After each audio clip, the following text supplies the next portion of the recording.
Hello बच्चों, स्वागत है आप सभी का आज के इस बेहतरीन सेशन में। आज हम बात करने वाले हैं आपके केमिस्ट्री के मॉडल पेपर के बारे में। किसके बारे में बात करने वाले हैं? केमिस्ट्री के इस मॉडल पेपर के बारे में बात करें। आज के सॉल्यूशन के बारे में बात करने वाले हैं। तो ध्यान से देखिएगा सभी क्वेश्चनों को और अपनी प्रैक्टिस को थोड़ा और तरोताज़ा करते हुए, रिफ्रेश करते हुए, बेहतरीन ढंग से जो भी आपकी गलतियाँ हों, जो भी आपके कुछ टॉपिक्स अगर रह रहे हों, उन पर वापस से फोकस कीजिए। तो चलिए शुरुआत करते हैं क्वेश्चनों को ध्यान से देखते हुए। तो ये देखिए खंड ए आ चुका है, सेक्शन ए यहाँ पर आपके सामने है और जिसमें एमसीक्यू हैं। ये एमसीक्यू आप देख रहे हो, ये हैं 1 से 18 तक। कितने हैं? 1 से 18 एमसीक्यू यहाँ पर या एबीसीडी हमको देखने को मिलने वाले हैं। तो स्टार्ट करते हैं। देखिए पहला क्वेश्चन क्या है।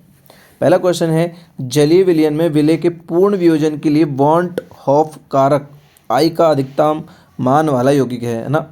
तो यहाँ पर हमको जो वॉन्ट ऑफ गुणांक है या वॉन्ट ऑफ कारक है, आई का मान हमको बताना है कि सबसे ज़्यादा किसका है।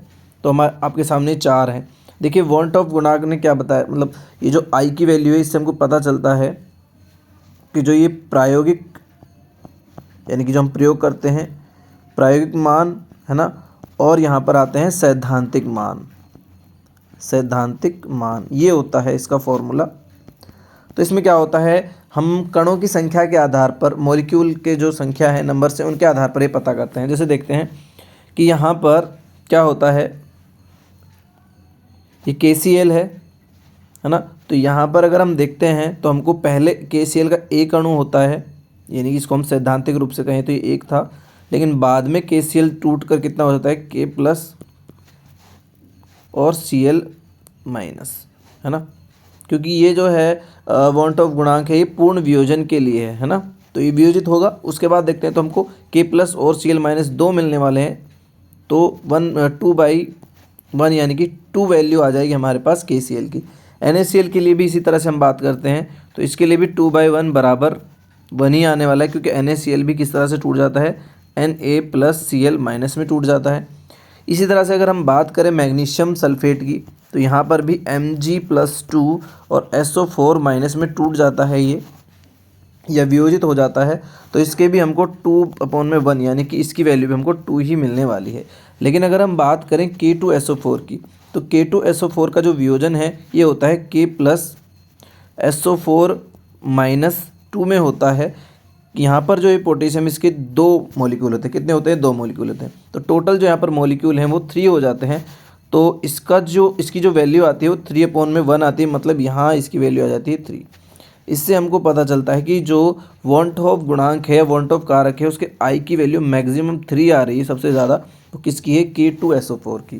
तो इस तरह से K2SO4 या पोटेशियम सल्फेट क्या हो जाता है, इसका आंसर हो जाता है। ठीक है, अब बढ़ते हैं नेक्स्ट क्वेश्चन की ओर। देखिए नेक्स्ट क्वेश्चन क्या है हमारा, सेकंड क्वेश्चन। देखिए सेकंड क्वेश्चन है, ये रहा आपका सेकंड क्वेश्चन। सेकंड क्वेश्चन है, 20 ग्राम द्रव्यमान वाले विलयन में एथिलीन ग्लाइकोल का मोल अंश क्या है। आपको मोल अंश पता करना है। ठीक है, देखो मोल अंश अगर हम किसी के लिए बात करें, जैसे कि मोल अंश को हम X से रिप्रेजेंट करते हैं, और अगर मान लो कोई रिएक्शन है जैसे A+B और यहाँ पर ये C टोटल रिएक्शन हो रही है ना, तो यहाँ पर क्या है कि अगर मान लो हमको A के मोल निकालने हैं तो इसको हम इस तरह से दर्शाएंगे XA, ये मोल अंश हो गया। ठीक है, और इसके लिए हम क्या करेंगे, N जो होता है उसको मोल के लिए दर्शाते हैं Na में यहाँ पर हमको देखने को मिलेगा Na+NB, ये फॉर्मूला होता है। ठीक है, लेकिन हमको सबसे पहले मोल निकालना पड़ेगा, यानी कि मोल N या फिर हम कहें मोल। सबसे पहले मोल निकालना पड़ेगा मोल अंश के लिए।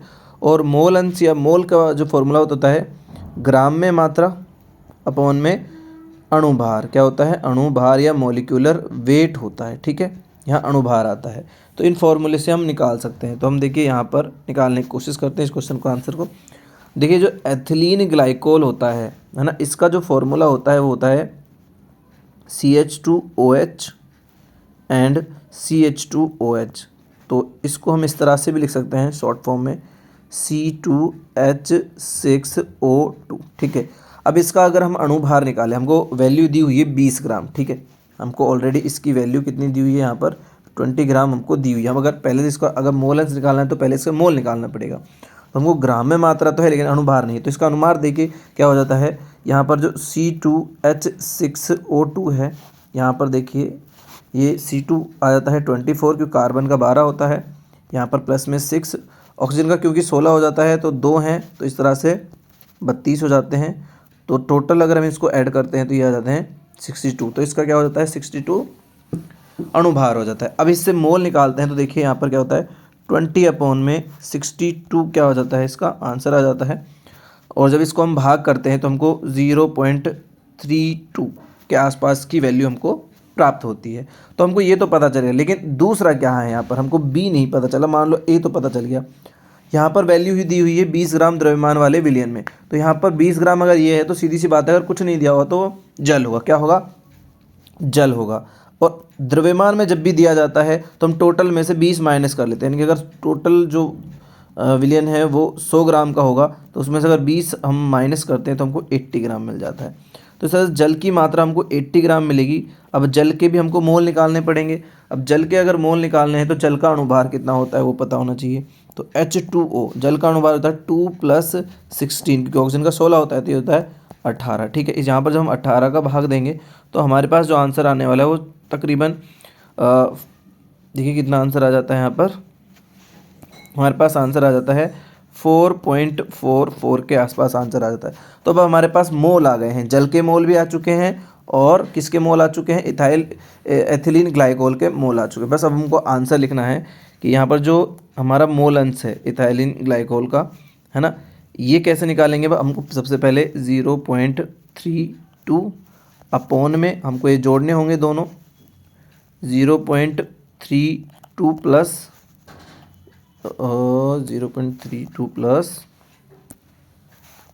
देखिए यहाँ पर ये हो जाएगा 4.44। ठीक है, तो ये देखो क्या हो जाएगा, ये अगर इनको ऐड करते हैं तो हमारे पास 0.32 अपॉन में 6 एंड ये 7.4। ठीक है, ये आ जाएगा। जब हम इसको भाग देंगे यहाँ पर तो हमारे पास जो आंसर आएगा वो आएगा 0.068 आंसर आएगा। क्या आ जाएगा, 0.068। तो ये हो जाता है इसका मोल अंश।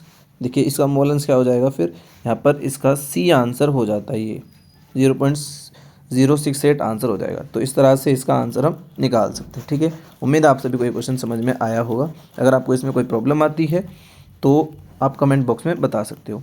फिर बात करते हैं, देखिए नेक्स्ट क्वेश्चन क्या है। नेक्स्ट क्वेश्चन यहाँ पर दिया गया है, निम्नलिखित में से कौन विद्युत रासायनिक सेल की श्रेणी में नहीं आता है। इनमें से कौन है जो विद्युत रासायनिक सेल की श्रेणी में नहीं आता है। तो इसका आंसर हो जाता है फोटोवोल्टिक सेल। फोटोवोल्टिक सेल किसी श्रेणी में नहीं आता, विद्युत रासायनिक श्रेणी में नहीं आता है। ठीक है, फिर देखिए नेक्स्ट क्वेश्चन यहाँ पर क्या है। नेक्स्ट क्वेश्चन है, विद्युत अपघटनी चालकों की चालकता निम्नलिखित के कारण होती है।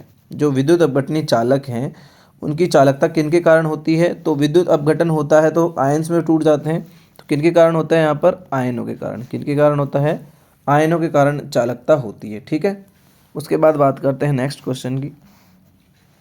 नेक्स्ट क्वेश्चन दिया गया है कि अभिकर्मक की प्रारंभिक सांद्रता को दोगुना करने पर इसकी जो अर्धायु है वो आधी हो जाती है। क्या हो जाती है, आधी हो जाती है। तो ये बताना है आपको कि ये जो है कौन सी कोटि है, प्रथम कोटि है, द्वितीय कोटि है, तृतीय कोटि है या फिर शून्य कोटि है। ठीक है, ये आपको आंसर बताना है। देखिए प्रथम कोटि जो है उस पर तो प्रारंभिक सांद्रता का कोई प्रभाव पड़ता ही नहीं है, ये तो याद रखिएगा। ठीक है, प्रथम कोटि जो अभिक्रिया उस पर सांद्रता का कोई प्रभाव नहीं पड़ता है। तो इससे तो कोई, ये आंसर तो सीधा सीधा चला जाता है। तो देखिए इसका जो आंसर होता है, इसका वो सही आंसर हो जाता है द्वितीय कोटि। क्या होता है, द्वितीय कोटि, क्योंकि जो द्वितीय कोटि है वो यहाँ पर जो अर्ध आयु होता है यानी कि T1/2 जो होता है, इसके व्युत्क्रमानुपाती क्रमानुपाती होती है इसकी प्रारंभिक सांद्रता। क्या होती है, इसके व्युत्क्रमानुपाती होती है प्रारंभिक सांद्रता। तो इस तरह से अगर आप क्या करोगे, आप प्रारंभिक सांद्रता को दोगुना करोगे तो ये क्या हो जाएगी, अर्धायु जो है आधा हो जाए। क्यों, ये इसके व्युत्क्रमानुपाती होता है। ठीक है। तो इस तरह से इसका आंसर हम बता सकते हैं। नेक्स्ट क्वेश्चन की ओर चलते हैं। देखिए नेक्स्ट क्वेश्चन आपके सामने है कि शून्य कोटि अभिक्रिया का उदाहरण है। आपके पास कुछ यहाँ पर एग्जाम्पल दिए हुए हैं, आपको बताना है इनमें से कि कौन सा जो है शून्य कोटि अभिक्रिया का एग्जाम्पल है। देखिए इसका जो आंसर हो जाता है वो हो जाता है यहाँ पर जो HI है इसका ये AU यानी ओरियम की प्रेजेंस में क्या हो रहा है, अपघटन हो रहा है।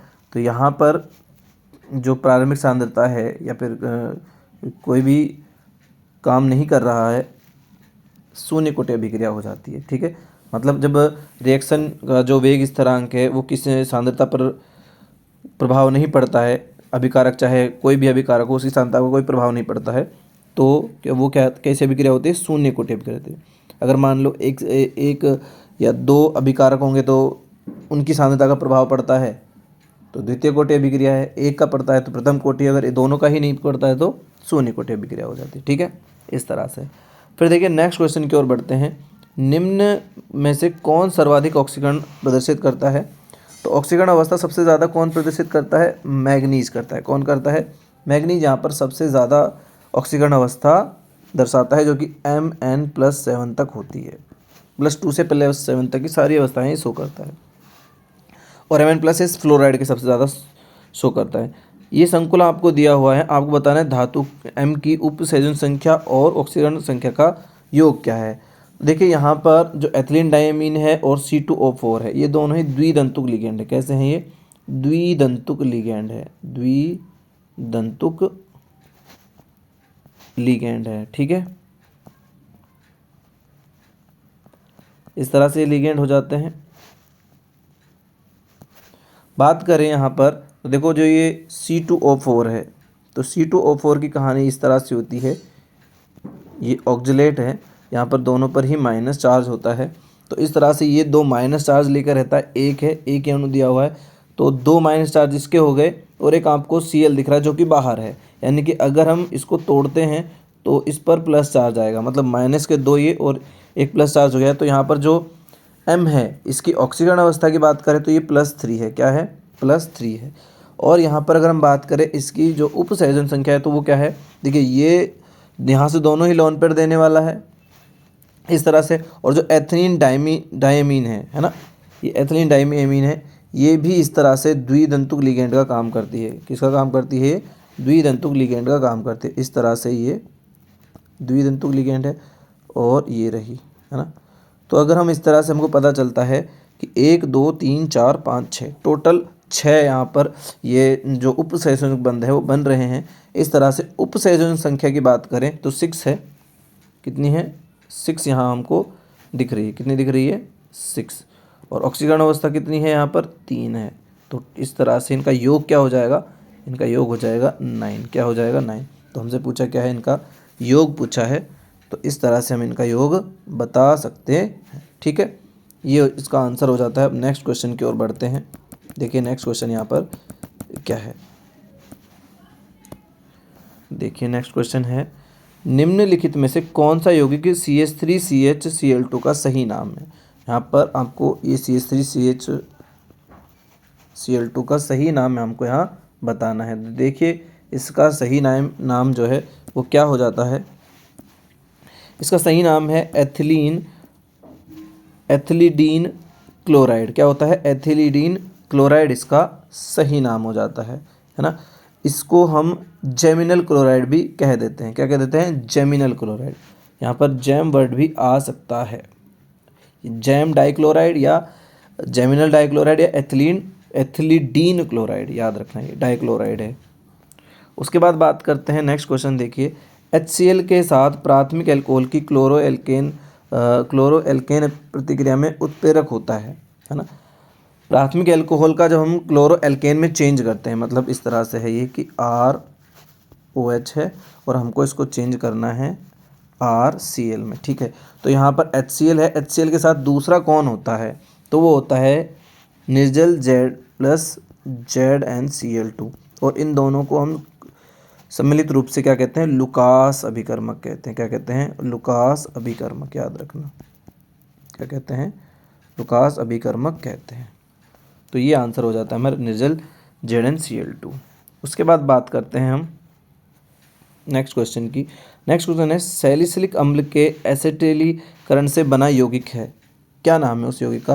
देखिए सैलिसिलिक जो एसिड है उसकी स्ट्रक्चर की अगर हम बात करते हैं तो उसकी स्ट्रक्चर कुछ इस तरह से होती है।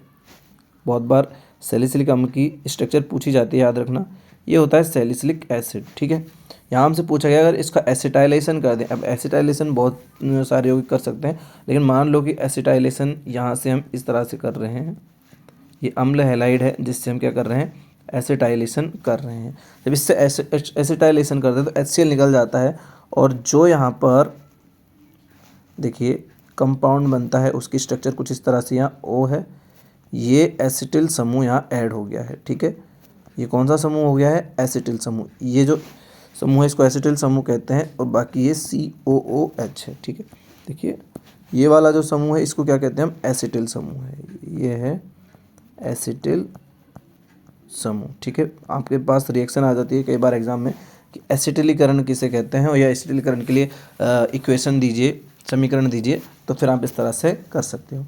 अब इसका नाम ही क्या है, इसका देखिए नाम जो होता है यहाँ पर ऑप्शन में बात करते तो एस्प्रिन इसका आंसर हो जाता है। क्या हो जाता है, एस्प्रिन इसका नाम हो जाता है, ठीक है।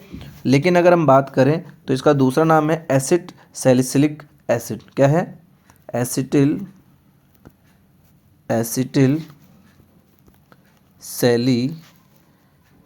सैलिसिलिक एसिड, ठीक है। ये इसका नाम हो जाता है। बाकी इसको एस्प्रिन के नाम से भी जानते हैं, फेमस नाम इसका एस्प्रिन है, इसलिए एस्प्रिन यहाँ लिया गया है। तो ये इसका आंसर हो जाता है। फिर देखते हैं नेक्स्ट क्वेश्चन की ओर बात करते हैं। नेक्स्ट क्वेश्चन देखिए क्या है। नेक्स्ट क्वेश्चन यहाँ दिया हुआ है, फिनोल को सांद्र HNO3 या मतलब सांद्र HNO3 और H2SO4 भी जरूरी है के मिश्रण से उपचारित करने पर निम्नलिखित में से क्या प्राप्त होता है। तो यहाँ पर फिनोल है, ये है ना, यहाँ पर देखिए ये क्या है, फिनोल है, ये हो गई हमारी फिनोल, ठीक है। अब इस फिनोल को हमने क्या लिया है, HNO3 भी लिया है, HNO3, और प्रेजेंस है यहाँ पर H2SO4 की। किसकी प्रेजेंस है, H2SO4 की प्रेजेंस है। और यहाँ पर जो प्रोडक्ट है वो पूछा गया है कि कौन सा प्रोडक्ट। तो प्रोडक्ट का नाम वैसे पिक्रिक एसिड है, बड़ा ही फेमस नाम है ना, और एग्जाम में पूछा जाता रहा है। इसकी स्ट्रक्चर भी पूछी जाती है, इसलिए मैं स्ट्रक्चर भी बता देता हूँ, वो जो कि एग्जाम में दी भी हुई है, नाम नहीं दिया गया है। तो इस तरह से यहाँ पर बनता है पिक्रिक एसिड। क्या बनता है, पिक्रिक एसिड यहाँ बन जाता है, ठीक है। ये बन गया पिक्रिक एसिड। तो जो प्रोडक्ट बनने वाला है उसको हम पिक्रिक एसिड कहते हैं, पिक्रिक अम्ल। और ये इसका ऑप्शन हो जाता है से, या सी इसका ऑप्शन राइट ऑप्शन हो जाता है, ठीक है।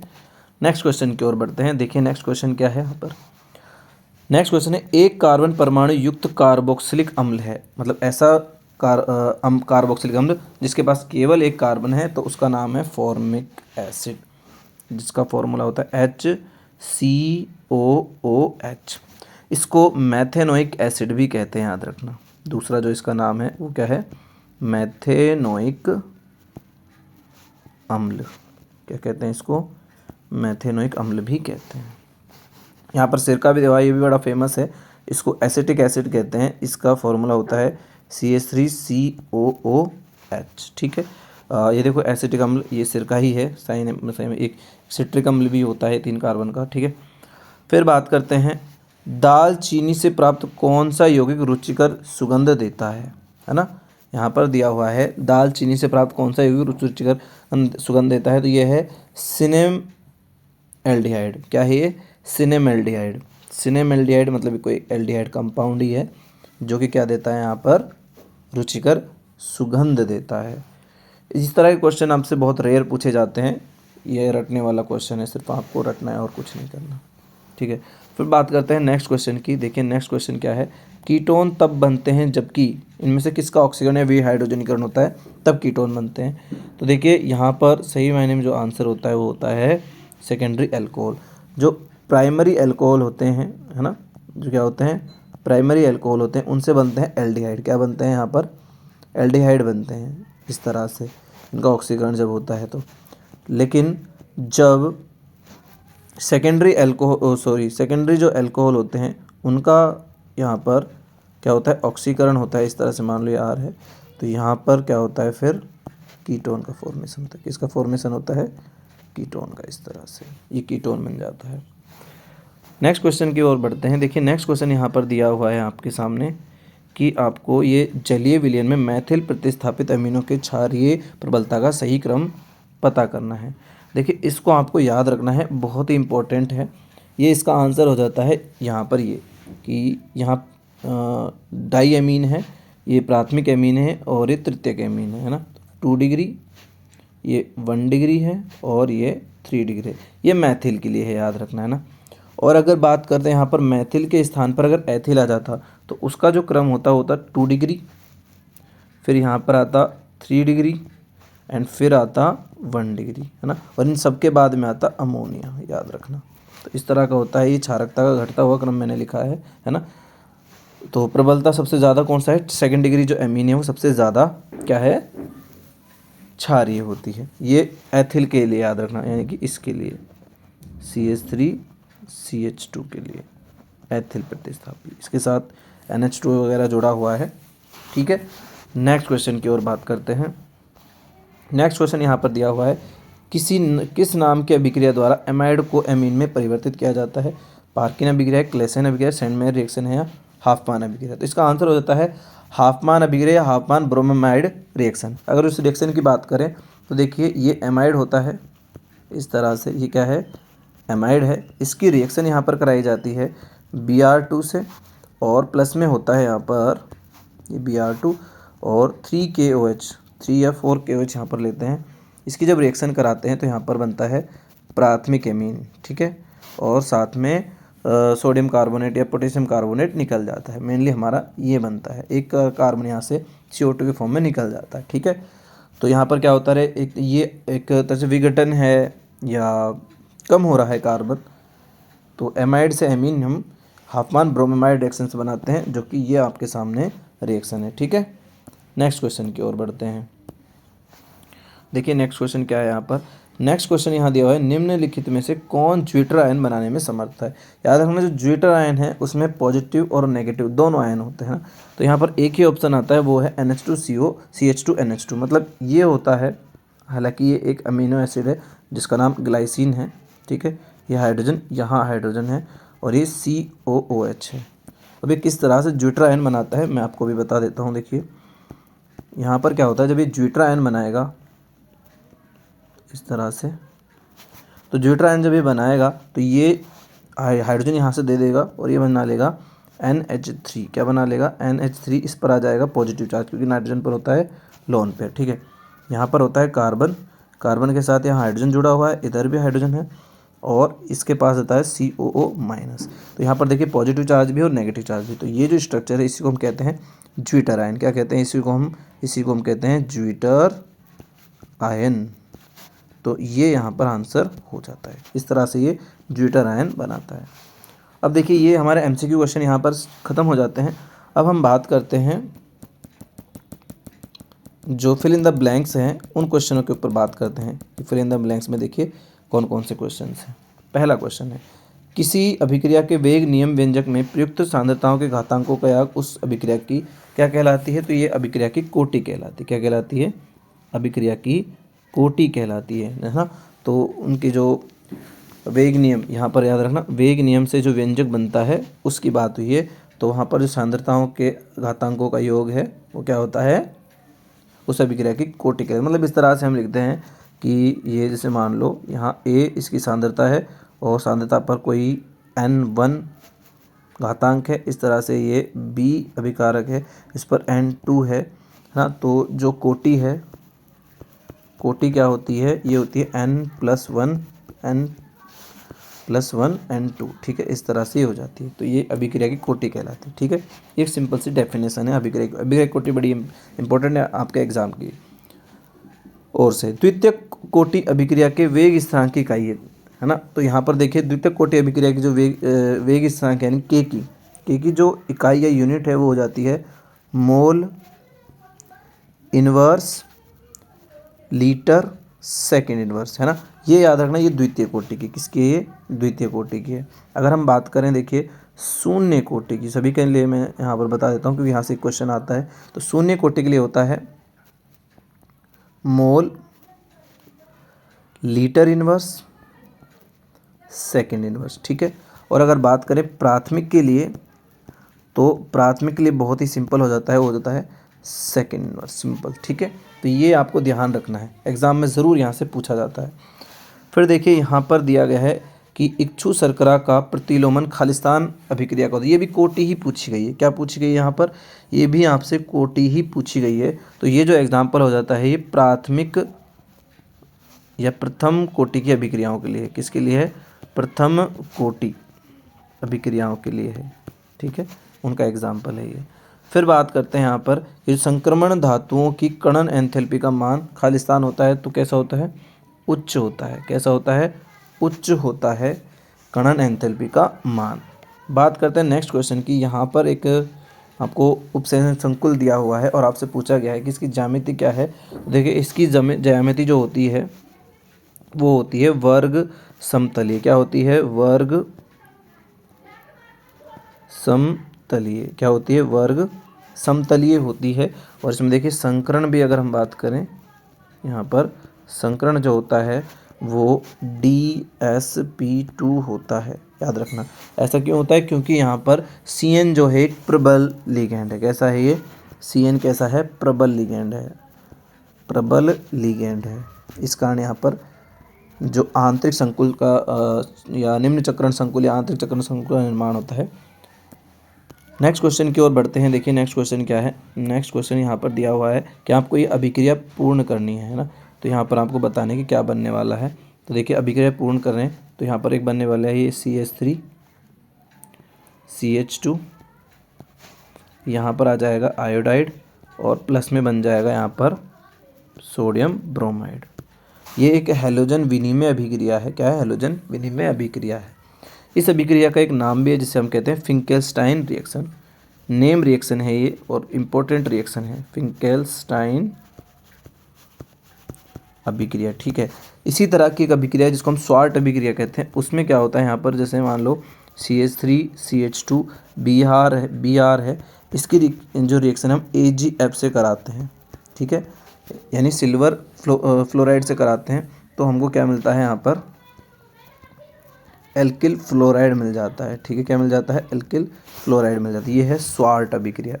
तो ये दो आपकी अभिक्रियाएं हैं, बड़ी ही इंपॉर्टेंट हैं, एग्जाम में पूछे जाने वाली अभिक्रियाएं हैं। फिर देखते हैं नेक्स्ट क्वेश्चन की ओर बढ़ते हैं। देखिए नेक्स्ट क्वेश्चन क्या है यहाँ पर, अल्कोहल का सामान्य सूत्र आपको बताना है। क्या बताना है आपको कि अल्कोहल का सामान्य सूत्र क्या होता है। तो देखिए अल्कोहल का जो सामान्य सूत्र होता है CnH2n+1OH। ये क्या होता है, इसका सामान्य या जनरल फॉर्मूला होता है। फिर देखिए कार्बोनिल यौगिकों में खालिस्तान समूह उपस्थित है तो कार्बोनिल समूह होता है। क्या होता है, कार्बोनिल समूह उपस्थित होता है। कौन सा समूह उपस्थित होता है, कार्बन। और देखिए कार्बोनिल समूह क्या होता है, ये होता है कार्बोनिल समूह। जितने भी कार्बोनिल यौगिक हैं उन सभी में ये समूह उपस्थित होता है। फिर देखिए विटामिन C की कमी से कौन सा रोग होता है, तो विटामिन C की कमी से स्कर्वी रोग होता है। कौन सा रोग होता है, स्कर्वी रोग हो जाता है। फिर देखिए प्रोटीन में खालिस्तान बंद होता है तो प्रोटीन में पेप्टाइड बंद होता है। कौन सा बंद होता है, पेप्टाइड बंद होता है, ठीक है। ये एक प्रकार का एमाइड बंद है। कैसा बंद है, एक प्रकार का एमाइड बंद है, ठीक है। ये हमारे फिल इन द ब्लैंक्स या रिक्त स्थान वाले क्वेश्चंस थे। अब बात करते हैं यहाँ पर वेरी शॉर्ट कह सकते हैं या अति लघुतरात्मक वाले क्वेश्चन। फिर देखिए यहाँ पर पहला क्वेश्चन आपके सामने है। ये पहला क्वेश्चन क्या कहता है, ध्यान से देखिएगा, ये सभी एक एक मार्क्स के क्वेश्चन हैं। कच्चे आम को सांद्र लवणीय विलयन में रखे जाने पर क्या होता है। हाँ, कच्चा आम है उसको हमको रखना कैसे, सांद्र लवणीय विलयन में। सांद्र लवणीय का मतलब वहाँ पर जल की मात्रा बहुत कम है ना। जैसे मान लो कि ये हमारा एक पात्र है जिसमें हमने क्या भरा हुआ है, यहाँ पर सांद्र लवणीय विलयन हमने यहाँ भरा हुआ है, पूरा भरा हुआ है। अब हमने क्या किया, यहाँ पर एक कच्चा आम रख दिया। क्या रख दिया, यहाँ इस तरह से ये कच्चा आम इसके अंदर रख दिया है। अब पूछा गया कि क्या होता है, तो देखो क्या होता है कि थोड़े समय के बाद हम देखेंगे कि ये जो कच्चा आम है ये सिकुड़ जाता है। क्या हो जाता है, सिकुड़ जाता है। यहाँ पर ये क्या हो जाता है, सिकुड़ जाता है। देखिए अभी बना देते हैं इसको, सिकुड़ा हुआ आम को भी बना देते हैं। ये इस तरह से देखिए, ये इस तरह से बेचारा सिकुड़ जाता है।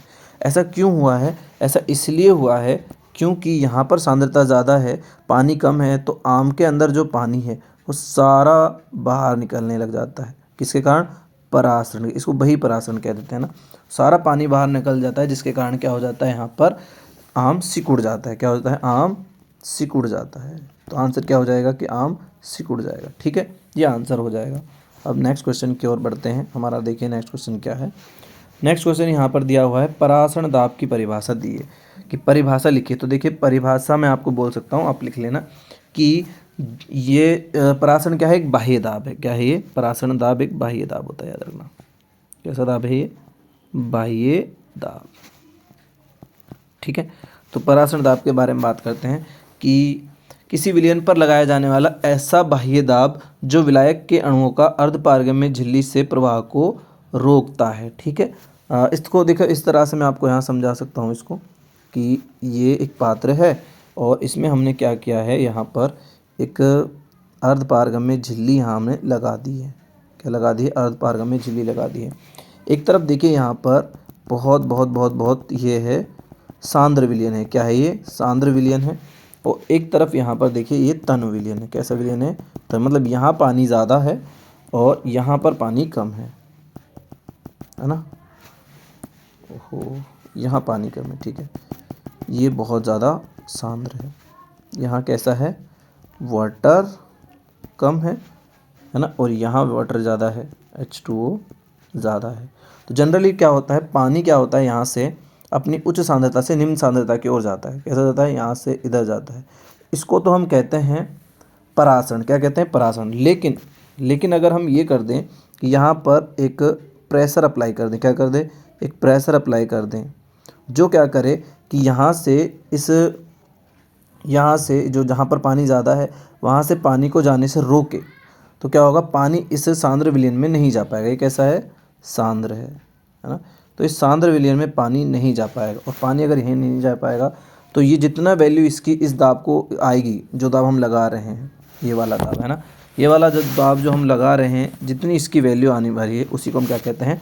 परासरण दाब कहते हैं। क्या कहते हैं? परासरण दाब। तो ये परासरण को रोकने वाला दाब है। क्या है? परासरण को रोकने वाला दाब परासरण दाब कहलाता है। ठीक है, ये हो जाता है। उसके बाद बात करते हैं नेक्स्ट क्वेश्चन की। देखिए नेक्स्ट क्वेश्चन क्या है यहाँ पर। नेक्स्ट क्वेश्चन आपके सामने है कि क्या हम CuSO4 मतलब कॉपर सल्फेट के विलयन का लोहे के पात्र में भंडारण कर सकते हैं? समझाइए। देखिए कॉपर सल्फेट का जो विलयन होता है वो अगर कलर की बात करें तो नीले कलर का होता है। कैसा होता है? नीले कलर का।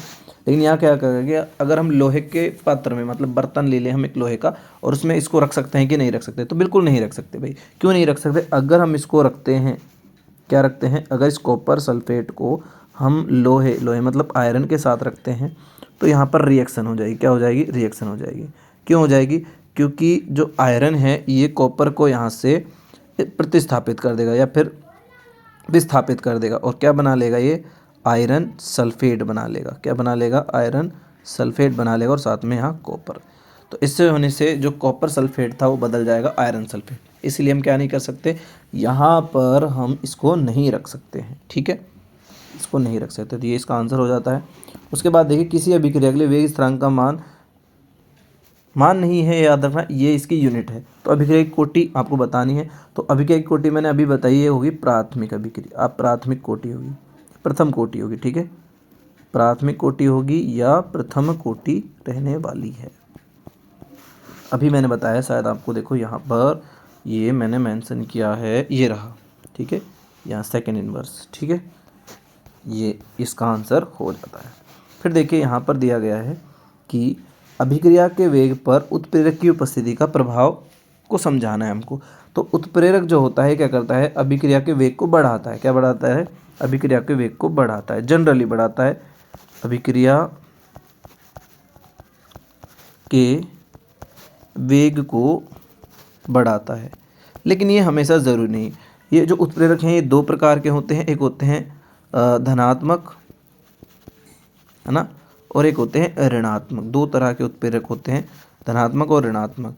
तो धनात्मक ऐसे होते हैं जो अभिक्रिया की दर को बढ़ा देते हैं और ऋणात्मक वैसे होते हैं जो अभिक्रिया की दर को घटा देते हैं। बढ़ाते कैसे हैं? तो ये सक्रियण ऊर्जा को कम करके, सक्रियण ऊर्जा को कम कर अभिक्रिया की दर को बढ़ा देते हैं। ठीक है, तो ये इसका आंसर हो जाएगा, या आप लिख सकते हो। उसके बाद बात करते हैं नेक्स्ट क्वेश्चन की ओर। देखिए नेक्स्ट क्वेश्चन क्या है, यहाँ लिखा गया है लैंथेनाइड श्रेणी की सामान्य ऑक्सीकरण अवस्था बताइए। देखिए जो लैंथेनाइड श्रेणी है उसकी सामान्य जो ऑक्सीकरण अवस्था है वो यहाँ पर हो जाती है, देखिए क्या हो जाती है यहाँ पर, इसकी जो ऑक्सीकरण अवस्था है वो हमको देखने को मिलती है +3। क्या देखने को मिलती है? +3। लेकिन कुछ ऐसे होते हैं इसमें जो तत्व होते हैं वो +2 भी शो करते हैं और +4 भी शो करते हैं। जैसे यहाँ पर एक सेरियम है, वो क्या शो करता है? वो यहाँ पर +4 शो करता है। लेकिन सामान्य की बात पूछी गई है तो यहाँ पर +3 हो जाती है। ठीक है, लैंथेनाइड श्रेणी जो है उसमें टोटल बात करें तो 15 है। लैंथेनियम को लगाकर याद रखना, लैंथेनियम को लगाकर 15 है। वैसे बात करें तो 14 ही है, क्योंकि जो F ब्लॉक है इनको F ब्लॉक का तत्व भी कहा जाता है। लैंथेनाइड तत्वों को क्या कहा जाता है? और इनको दुर्लभ मृदा तत्व भी, मृदा धातु, दुर्लभ मृदा धातु भी कहा जाता है, क्योंकि ये पृथ्वी पर बहुत बहुत कम पाए जाते हैं, जो कि 3 × 10⁻⁻⁴% है इनकी पृथ्वी पर प्रेजेंस। ठीक है, ये बहुत कम पाए जाते हैं। तो ये F ब्लॉक के तत्व हैं। ठीक है, लैंथेनाइड श्रेणी के बारे में बात हुई, ऑक्सीकरण अवस्था के बारे में बात हुई। उसके बाद देखिए आपसे यहाँ पूछा गया है कि ये आपको एक संकुल दिया हुआ है, आपको बताना इसका आयनन समावयव। देखिए आयनन समावयव में क्या होता है, यहाँ पर किस तरह का बन जाता है, तो ये H2O4, यहाँ पर क्या होगा आयनन समावयव में कि जो Br है वो एक बाहर चला जाएगा और Cl अंदर आ जाएगा। इस तरह से यहाँ Br बाहर चला जाता है, तो एक थोड़ा सा चेंज आया है। ये क्या हो जाता है इसका, ये हो जाता है इसका आयनन समावयव। ठीक है, आयनन समावयव में आयन चेंज हो जाते हैं, मतलब जो ब्रोमाइड आयन वो बाहर चला गया, Cl आयन जो होता है वो अंदर चला गया। ठीक है, इस तरह से ये चेंज हो सकते हैं। फिर देखिए यहाँ एक हमारा नेक्स्ट क्वेश्चन है, वो है एसिटिक अम्ल फॉर्मिक अम्ल की तुलना में दुर्बल क्यों होता है ना। जो एसिटिक अम्ल है वो फॉर्मिक अम्ल की तुलना में दुर्बल अम्ल क्यों? अगर हम एसिटिक अम्ल की स्ट्रक्चर देखें तो वो है CH3COOH, और अगर बात करें फॉर्मिक अम्ल की तो ये है HCOOH। ठीक है, और दोनों में हमारे पास ये एक क्या होता है, समूह होता है, कार्बोक्सिलिक समूह जिसको हम कहते हैं। तो देखिए यहाँ पर क्या होता है कि जो ये ऑक्सीजन से जुड़ा हुआ हाइड्रोजन है, ये कितनी आसानी इसको त्याग सकता है, वही इसकी अम्लता डिपेंड करती है कि ये कितनी आसानी से इसे त्याग सकता है। जितना आसानी से इसको त्यागेगा उस इतना आसानी से, मतलब उतनी ज़्यादा इसकी क्या होगी, अम्लता होगी। तो देखिए यहाँ पर जो है फॉर्मिक अम्ल ज़्यादा अम्लीय क्यों है, एसिटिक अम्ल, उसका रीज़न है कि जो ये CH3 समूह ये +I इफेक्ट दिखाता है, जिसके कारण क्या करता है, ये इस कार्बन पर इलेक्ट्रॉन घनत्व बढ़ा देता है, और कार्बन पर इलेक्ट्रॉन घनत्व बढ़ने से ये इलेक्ट्रॉन घनत्व इस ऑक्सीजन की ओर ट्रांसफ़र हो जाता है। अब इलेक्ट्रॉन पर, जो ऑक्सीजन पर अगर इलेक्ट्रॉन घनत्व ज़्यादा हो जाएगा तो उससे क्या होगा कि ये ऑक्सीजन जो है हाइड्रोजन से इलेक्ट्रॉन नहीं लेना चाहेगी। लेकिन आखिर ये लेना चाहती क्यों है? क्योंकि ऑक्सीजन जो है अधिक विद्युत ऋणी तत्व है, तो ये हाइड्रोजन से क्या है, ऑक्सीजन इलेक्ट्रॉन लेना चाहती है, और हाइड्रोजन के पास एक इलेक्ट्रॉन होता है, वो देना ही चाहता है कि ले लो भाई ले लो, कोई दिक्कत नहीं, नो प्रॉब्लम, हम रह लेंगे बिना इलेक्ट्रॉन के रह लेंगे ना। तो इस तरह से जब दो जो तत्व होते हैं उनके विद्युत ऋणता में बहुत ज़्यादा अंतर होता है, तो जो विद्युत नेगेटिव होता है, मतलब अधिक विद्युत ऋणता वाला तत्व होता है, वो इलेक्ट्रॉनों को अपनी ओर खींचता है, और जो कम विद्युत ऋण तत्व होता है वो उनको दे देता है। तो यहाँ से ये दे करके जाना चाहता है, अब जैसे ही H+ चला जाएगा तो अम्लता हो जाएगी, लेकिन ये वाला इलेक्ट्रॉन देकर कहता है कि भैया हाइड्रोजन को मत रोको, तो हमारा ही सदस्य है, उसको मत जाने दो। इसलिए कहा जाता है कि ये कम अम्लीय है जबकि ये अधिक अम्लीय। ठीक है, इसका कारण मैंने आपको बता दिया है, +I इफेक्ट है। ठीक है, CH3 का मेनली। उसके बाद बात करें निम्नलिखित यौगिकों के बढ़ते हुए क्षारीय सामर्थ्य में लिखना है हमको। ये आपको दिया हुआ है, एथिलेमीन दिया हुआ है, अमोनिया दिया हुआ है, और C6H5। तो यहाँ पर देखिए जो CH3 या एल्केल समूह होते हैं +I इफेक्ट दिखाते हैं। ये अम्लता तो यानी कि जो R है ना, ये कौन सा इफेक्ट शो करते हैं, +I इफेक्ट शो करते हैं। ये अम्लता घटाते हैं, क्या करते हैं, अम्लता को तो घटाते हैं, लेकिन जो क्षारकता है उसको बढ़ाते हैं। क्या करते हैं, क्षारकता को बढ़ाते हैं। तो देखिए अब यहाँ पर जितने ज़्यादा CH3 समूह होंगे वो उतना ही क्षारीय होगा, जहाँ कम होंगे वहाँ। तो यहाँ पर देखिए जो C6H5 है, C6H5 को याद रखना, हम इस तरह से भी लिख सकते हैं। ये बेंजीन है और यहाँ मैंने NH2 लिख दिया। तो इसका जो कार्बन है वो क्या होता है, वो अधिक विद्युत ऋणी है, उसको इलेक्ट्रॉन चाहिए। क्यों चाहिए? डबल बॉन्ड है इसलिए, ठीक है। उसके बाद बात करें तो ये कम क्षारीय होगा, इससे ज़्यादा जो क्षारीय होता है अमोनिया होता है। कौन होता है? अमोनिया इससे ज़्यादा क्षारीय है। और क्योंकि इस NH2 के पास क्या जुड़ा हुआ है, यहाँ पर इस NH2 के पास जुड़ा हुआ है C2H5 यानी एथिल समूह जुड़ा हुआ है, तो ये सबसे ज़्यादा क्षारीय हो जाएगा। तो ये इसका आंसर हो जाता है, ठीक है। तो ये इसका आंसर हो जाता है। अब देखिए नेक्स्ट क्वेश्चन की ओर बढ़ते हैं। हमारे नेक्स्ट क्वेश्चन क्या है? नेक्स्ट क्वेश्चन यहाँ दिया हुआ है कि देखिए कौन सा क्वेश्चन है, ये क्वेश्चन है, क्या होता है जब ग्लूकोज Br2 यानी ब्रोमीन जल से बिक्रिया करता है? और आपको क्या देनी है? रासायनिक समीकरण भी देनी है, ठीक है। तो देखिए रासायनिक समीकरण दे देते हैं। यहाँ पर अगर हम ग्लूकोज की स्ट्रक्चर की बात करें तो ये होता है CHO, ठीक है। यहाँ पर CHOH left side right side में होता है। थर्ड कार्बन जो होता है उस पर ये लेफ्ट साइड में होता है। फोर्थ कार्बन होता है जो वहाँ पर जो होता है OH, फिर से राइट साइड में चला गया। फिफ्थ में भी राइट साइड होता है। और जो सिक्स्थ होता है वो CH2OH होता है। ये होती है किसकी स्ट्रक्चर होती है? ये ग्लूकोज की। अब यहाँ पर हमको क्या करना है, ये रिएक्शन हम शो कर देते हैं। ब्रोमीन जल से यानी कि Br2 प्लस H2O से रिएक्शन हो रही है। तब इससे रिएक्शन हो रही है तो इसका जो ये समूह आपको दिख रहा है कौन सा, यहाँ पर जो ये CHO समूह है ये चेंज हो जाता है, ये बदल जाता है, इसका ऑक्सीकरण हो जाता है और ये ऑक्सीकरण होकर क्या बन जाता है? COOH। तो यहाँ पर बस इतना हिस्सा ही चेंज होता है, यहाँ हो जाता है COOH, बाकी कोई चेंज नहीं होता, जैसा है वैसा ही रहने वाला है। इस तरह से CH, कोई पोजीशन चेंज नहीं होने वाली, कुछ भी चेंज नहीं होता है, बस जो एल्डिहाइड समूह है वो कार्बोक्सिलिक अम्ल में बदल जाता है, जिसके कारण इसका नाम भी बदल जाता है। क्या नाम हो जाता है? तो देखो ये है ग्लूकोज, ये क्या है? यहाँ पर ग्लूकोज है, ठीक है। ये है ग्लूकोज और इसकी अगर हम बात करें तो ये क्या है? यह है ग्लूकोनिक अम्ल। ये क्या है? ग्लूकोनिक अम्ल, ठीक है। ये है ग्लूकोनिक अम्ल। तो ये हुए हमारे वेरी शॉर्ट टाइप के क्वेश्चंस आंसर्स, यहाँ पर कंप्लीट हो जाते हैं। बाकी देखिए बाकी जो हैं अब हमारे पास हैं शॉर्ट टाइप या पर हम कहें लघुत्तरात्मक जो क्वेश्चन हैं वो हमारे सामने हैं। ये 1.5 मार्क्स के हैं, ये आपको खुद करने हैं, याद रखिएगा। मतलब मैं अभी नहीं करा पाऊँगा इसको, बहुत ज़्यादा टाइम भी लगेगा, क्लास भी लंबी हो जाएगी, लेकिन उससे भी ज़्यादा है कि यहाँ पर मैं पूरा सॉल्यूशन नहीं करा पाऊँगा, बहुत ज़्यादा बड़े बड़े सॉल्यूशंस हैं।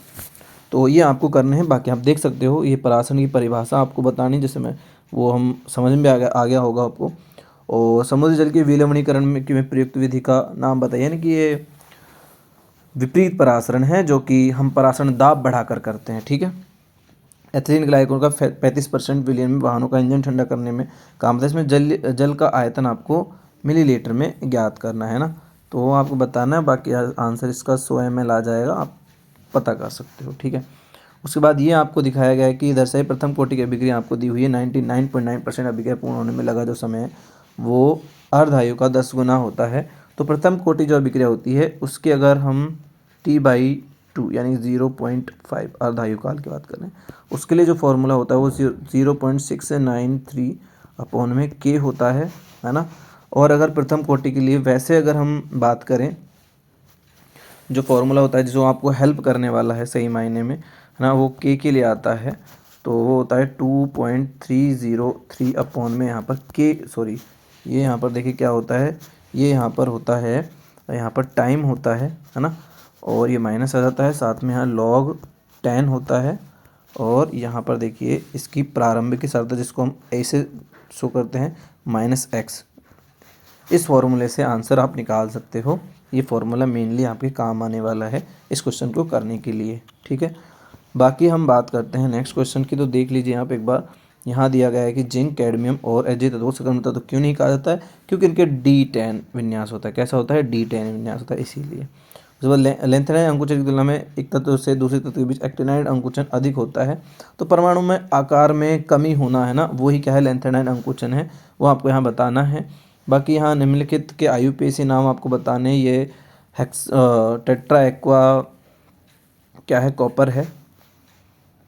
और ये आपको दिया हुआ है, ये हेक्सा एमीन दिया हुआ है। क्या दिया हुआ है, हेक्सा एमीन है। और कोबाल्ट ब्रोमाइड है। यहाँ आयरन है, तो ये हेक्सा साइनो फेरेट आ जाएगा यहाँ पर, है ना। ये +3 है, तो यहाँ पर फेरेट 8 लग जाएगा, ये याद रखना बस आप। तो इस तरह से आप नाम बता सकते हो। यहाँ पर आपसे पूछा ऑक्सीकरण अंग आपको पूछा गया है, तो यहाँ +2 है, ठीक है। यहाँ बात करें तो यहाँ भी +2 ही है ना। और यहाँ अगर हम बात करें तो ये +3 है। इस तरह से आप बता सकते हो। ये आपसे पूछे गए हैं, अभिक्रिया को आपको पूर्ण करना है। यहाँ आपके सामने ये बन जाएगी एथीन। क्या बन जाएगी, इस तरह से देखिए, ये एथीन बन जाती है इसमें। और ये पेरोक्साइड की प्रेजेंस में है। ये यहाँ पर एंटी मार्कोनिकोफ रूल लगता है। तो एंटी मार्कोनिकोफ रूल लगने के कारण यहाँ पर जो प्रोडक्ट बनता है CH2 यहाँ Br आ जाएगा और यहाँ R लगा देते हैं। ये प्रोडक्ट बन जाते हैं, आसानी से कर सकते हो। बाकी मैकेनिज्म पूछी गई है, एथेनॉल के निर्जलीकरण से एथीन बनती है, मतलब ये वाला ही, ये एथेनॉल है ना। इसका निर्जलीकरण हुआ, यहाँ KOH लिया हुआ है, अल्कोहल ही है, लेकिन निर्जलीकरण से एथीन बनने वाली की रिएक्शन में आप बता सकते हो। ग्लूकोज के एथेनॉल में परिवर्तन होने वाले एंजाइम का नाम बताना है आपको। कौन सा एंजाइम है जो ये काम करता है। जनरली यहाँ पर जाइमेज एंजाइम आता है। तो विटामिन A और विटामिन B की कमी से होने वाले रोग आपको बताने हैं। शर्करा के आधार पर DNA RNA मंत्र बताना है। डीऑक्सीराइबोज और राइबोज शर्करा होती है। ये फिर SN1 और SN2 अभिक्रिया आपको बतानी है उदाहरण की सहायता से, जो कि आप बता सकते हो इजीली, ठीक है। ये आपके बड़े बड़े क्वेश्चंस आपके सामने हैं। ये फिनॉल पर उपस्थित कार्बन ऑक्सीजन अबंध में मेथनॉल से कम होती है। क्यों कम होती है अबंध लंबाई, उसका रीज़न है डबल बॉन्ड आ जाता है, इस कारण हो जाता है, ठीक है। यहाँ पर ईथर में चतुर्बॉन्ड जो COC अबंध कोण चतुष्फलकीय कोण से अधिक क्यों होता है, तो वो लोन पेयर की वजह से होता है और कुछ नहीं, ठीक है। लोन पेयर के में क्या होता है, प्रतिकर्षण होने लग जाता है, वो रीजन इसका आंसर है। समावी अल्कोहलों में शाखन के बढ़ने पर क्वथनांक कम होता है, पृष्ठीय क्षेत्रफल इसका आंसर आ जाता है। इस तरह से एथेनॉल का क्वथनांक मेथॉक्सी मेथेन से अधिक होता है, तो वो यहाँ पर हम जानते हैं अंतराणविक हाइड्रोजन बंध है। एथेनॉल आसानी से जल में विलय हो जाता है, हाइड्रोजन बंध है, ठीक है, और कुछ नहीं। फिनॉल अल्कोहल की तुलना में प्रबल अम्ल होता है। फिनॉक्साइड आयन यहाँ पर आंसर हो जाएगा। फिनॉक्साइड आयन का स्थायित्व फिनॉल से ज़्यादा होता है। बाकी रिएक्शंस आपको दी हुई है। यहाँ पर आपका एमीन बन जाएगा, फिर यहाँ पर मतलब ये एनिलीन बन जाएगा। ए में एनिलीन बन जाएगा, और बी जो होगा यहाँ पर आपका ये डायोजेनियम सॉल्ट बन जाएगा, ठीक है। एनिलीन की अनुनादी संरचना आपसे पूछी गई है। बाकी एरोमेट यौगिक आपको दिया गया है, और ये आपको अमोनिया बनाना है। लास्ट में देखिए यहाँ पर आपको ये एनिलीन बनता है, यौगिक C बनाता है ना। C की इन तीनों के आपको IUPAC नाम बताने हैं, तो बता दोगे आप। ये तो वही हमारी हाफमान रिएक्शन है, वो आपको बतानी है और कुछ नहीं। फिर ईंधन सेल है, ये आपके निबंधात्मक क्वेश्चन हैं। संक्षारण दिया हुआ है। ये फिर एक और रिएक्शन आ जाती है, ये एल्डोल संघनन की रिएक्शन है, ठीक है। फिर वोल्फ किशन एरप्शन और क्लीमेंसन एरप्शन दोनों ही इंपॉर्टेंट है। ये एक रिएक्शन हो जाती है। तो ये था हमारा आज का मॉडल पेपर। तो कमेंट बॉक्स में बताइए कि आपको ये वीडियो कैसी लगी। अगर आपको ये वीडियो पसंद आई है तो वीडियो को लाइक करें और दोस्तों के साथ शेयर करें। और अगर आप चैनल पर पहली बार आए हो तो चैनल को सब्सक्राइब करें, और हमारे साथ इस वीडियो में अंत तक बने रहने के लिए धन्यवाद। मिलते हैं नेक्स्ट वीडियो में।